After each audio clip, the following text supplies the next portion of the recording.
Welcome, it's me, Aaron the artist. Thanks for sitting down with me today for another relaxing art lesson. In today's lesson, we're going to be learning how to draw chibis.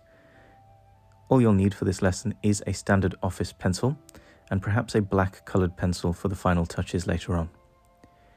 Now the interesting thing about chibis is that we can fit all of the character inside of these guidelines here. You can see I've got 3 dots.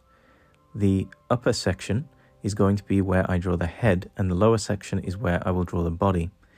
So as you can see, the entirety of the body of a chibi will fit within one head's length. That's what gives chibis such an exaggerated style. To start with, we can draw in the head by just placing a circle in that section. Chibi heads really can be quite simplistic. You can really get away with just a circle and not much more than that. I'm going to cut the circle in half so that we've got some idea of where we're going to place the features. And then just a bit below half, we'll place this horizontal line to show me where to put the eyebrows.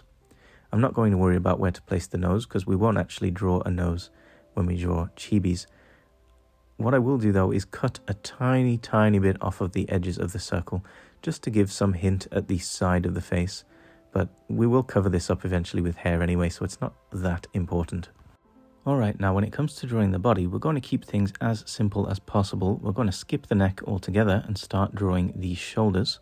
And then we're just going to turn those shoulders into a kind of box shape.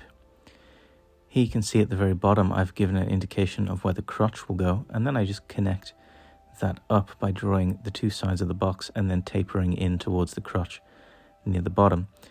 We want this shape to take up roughly 2/3 of that bottom section that we allocated for the body.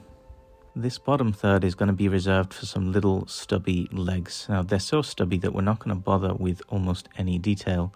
There'll be no knees, there'll be no feet, and there'll be no indication of the top or bottom parts of the leg. We're just going to add some kind of chubby tubes that are smaller at the bottom than they are at the top.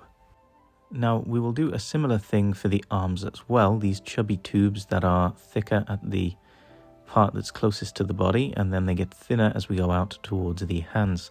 The great thing about chibis is that you don't even really have to draw hands either. I might give a tiny indication of the thumb just at the very ends of those arms. You don't even really have to do that, and you certainly don't have to draw any fingers if you don't want to. Everything can be kept very simple, very tubby. Everything feels almost sort of baby-like. When we come to the face, most things go in roughly the same places as a typical anime face. The ears go right on that eyebrow line. And then pay attention here because we want to maintain roughly 1 eye width in terms of the space between the 2 eyes. So you're going to have obviously 1 eye on the left and 1 on the right. And the space in between is going to be the same width as one of those eyes. You can see I've roughed those in just using some circles here. I like first to draw the basic shape of the eye, in this case a circle, and then we can add some pretty eyelashes and stuff like that on top of it. How exactly the eyes are going to look depends a lot on the expression of the character, and one of the great things about chibis is they are very expressive. But for the sake of this, I'm going to give quite a large iris. I think that's quite a cute look to have a really big iris like this.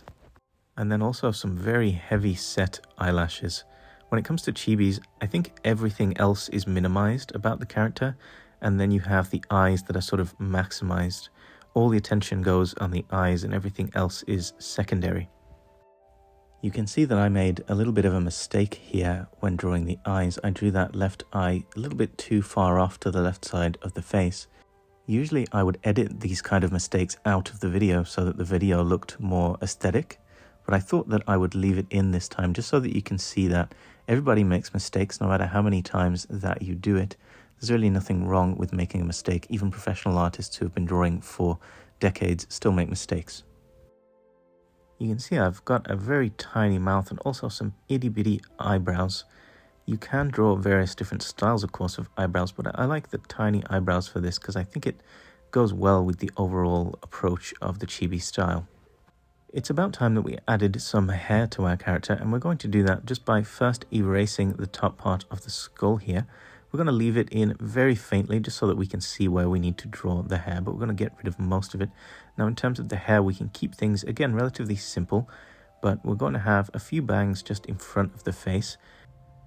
I realized just recently that the reason why most anime characters have bangs is because they have huge foreheads, and even in real life, bangs help draw attention away from the forehead and down towards the face. And I think that's especially important here because with chibi characters, you really do have large heads and you want all the attention not to be up there, but obviously down at the very expressive eyes.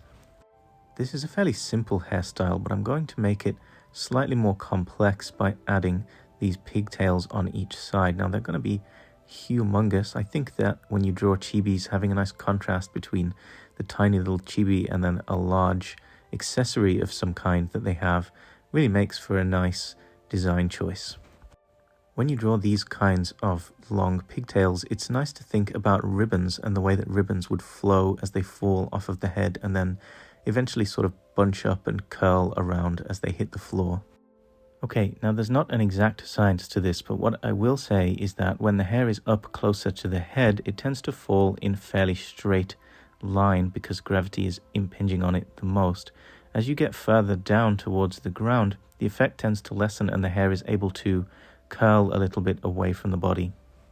Okay, well, that's how I would draw a chibi. Of course, you can do things like add fancy clothes and accessories, but I wanted this video to just focus on the overall proportions of how to draw a chibi and where to place the main features. If you want me to do another video about how to draw clothes on a chibi character, I'm happy to do that, of course, but for now, I think we're going to call this one a drawing. We're just going to add some final touches by using my black colored pencil and adding a bit of hatching using the office pencil in the way that I normally would. One thing that I find really helps when you draw chibis is to create thick outlines all the way around the edges of the character, and you'll see me do that towards the end of this time lapse. But in any case, I'll be back right at the end of this for some final words.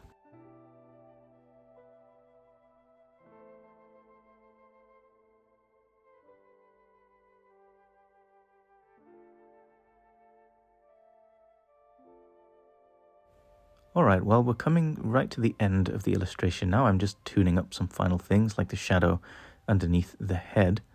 I hope you found this introduction to how to draw chibi proportions useful to you.